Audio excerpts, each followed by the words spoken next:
অনেকে বলে রাতে আয়না দেখা ভালো না, তাকে আদৌ সত্য কোরআন হাদিসের যুক্তি পেশ করুন। এটা কোনো আয়না ব্যবসায়ী মাসালাটা বাইর করছে মনে হয়। ভাঙা আয়নায় মুখ দেখলে ক্ষতি হবে, যাতে করে আয়নাটা ফেলা দিয়ে আরেকটা নতুন কিনে, এরকম কোনো কুমতলবে কোনো আয়নার দোকানদার এরকম মাসালা টাসালা বাইর করছে মনে হয়। কোরআন হাদিসে এরকম কোনো কথা নাই যে ভাঙা আয়না মুখ দেখলে সমস্যা হবে অথবা রাতের বেলা আয়না দেখলে অসুবিধা হবে। আমি মাঝে মধ্যে চিন্তা করি, কিছু কিছু বানোয়াট মাসআলা আমাদের সমাজে কোত্থেকে আসলো। মনে হয় কোনো মুরব্বীরা ভালো উদ্দেশ্যে হাদিসগুলো বানাইছে। উদ্দেশ্য যদি ভালো হয় হাদিস বানানো জায়েজ হবে? মান কাযিবা আলাইয়া মুতাআম্মিদান ফালিয়াতাবাওয়া মাকআদাহু মিনান নার। নবীজি বলেছেন, আমার নামে কেউ যদি মিথ্যা কথা বলে, ইসলাম বলে নাই সে নিজে থেকে বানায় বলল, সে যেন জাহান্নামের টিকেটের রিজার্ভেশন করে নিল। এরকম ভয়ঙ্কর একটা ব্যাপার। তো আমাদের দেশে দেখা যায় যে ওরকম অনেক কথা আছে। ধরেন একটা আছে রাতের নখ কাটা ঠিক না, শুনছেন আপনারা?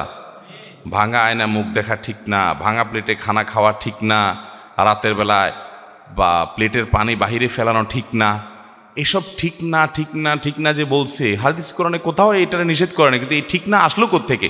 আমি চিন্তা করি মাঝে মধ্যে এটার উত্তর পাই। আমার কাছে মনে হয়, আমার ভেতর থেকে উত্তর আসে এটা যে মনে হয় কোনো সময় মুরব্বীরা মনে করছে রাতের বেলায় পোলাপান নখ কাটতে গিয়ে অন্ধকারের মধ্যে আগে যোগে আপনার বিদ্যুৎ ছিল না, আপনার হারিকেন মোমবাতি বা চেরাগের লাইটে নিবু নিবু লাইটে নখ কাটতে গিয়ে আঙ্গুল কেটে ফেলতে পারে পোলাপান, এই জন্য মাসালা বাইর করছে রাতে নখ কাটা ঠিক না। বুঝতে পারছেন? তারপরে যায় আপনার রাতে যদি পানি ফেলেতে যায়, তো এখন তো আর ফকফকা লাইট তখন ছিল না, অন্ধকার ছিল সব, দেখা গেল কেউ আসতেছে তার গায়ে পানি পড়তে পারে, এই জন্য একটা মাসালা বাইর করে দিল যে রাতে পানি ফেলানো ঠিক না। এই যত ঠিক না আছে এগুলো সব সৎ উদ্দেশ্যে হাদিসগুলো বানাইছে হয়তো কেউ বা কারা, কিন্তু এগুলো কোরআন হাদিসে এই যেগুলো বললাম এগুলো নাই।